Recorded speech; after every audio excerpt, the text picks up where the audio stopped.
Hello, Mr. Jackson. How are you doing? Fine. How are you? Good. Good to see you again. Thank you. This movie has created quite some buzz with hashtag Stay Peculiar, even before it's come out yet. So, Really? do you think there's a need in the world for, let's say, call it peculiarity or diversity? Um,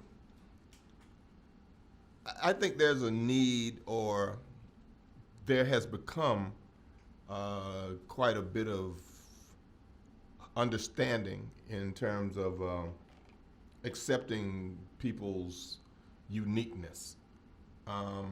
Peculiar, I mean, that's another kind of word that doesn't necessarily have a positive connotation. When people say it, it's like, he's so peculiar, but unique is another word that makes individuals feel like they are special in a way. The millennials, I think, having made so many things PC or un-PC, have created a world, or are creating a world where people's uniqueness is accepted in a way that it hadn't been before, which creates more opportunities for those people to blossom and to step out of the shadows that they lived in for so long, because they didn't fit the societal norm. The societal norm now seems to be acceptance, or finding a way to accept people that aren't like you and to celebrate that uniqueness, not necessarily peculiarity.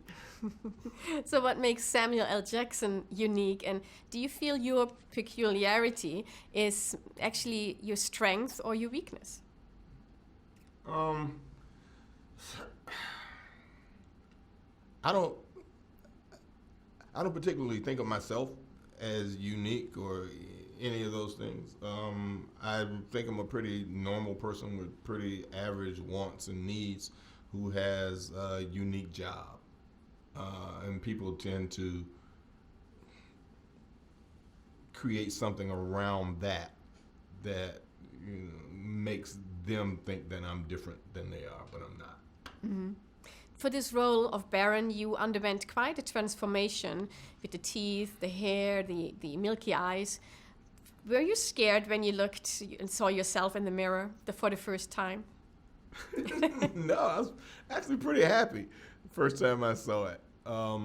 Having seen the drawings that Tim sent me of what he wanted him to look like and what the makeup team was able to accomplish, was pretty wonderful. I always I always revel in the looks that I can have from showing up at work looking like this to an hour or hour and a half later looking totally different. It kind of makes you feel like you're at work and you're ready to do something, that's very different and exciting.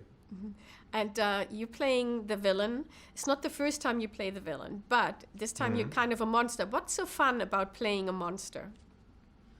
Well, the interesting thing about Mr. Barron is the fact that he's sort of caught between humanity and, I guess, the monstrosity, as you say.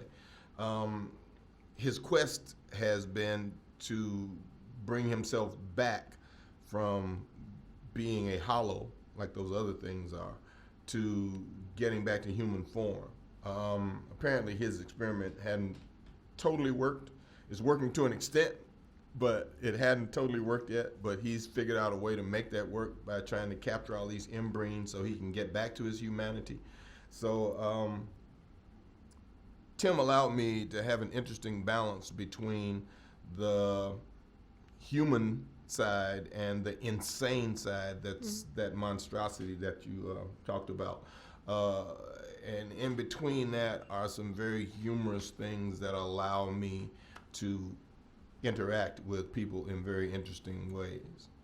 Well, thank you so much, and I'm so happy that you and Tim Burton finally connect and made a movie together. Me too. Thank you. Thank you. Bye. All right.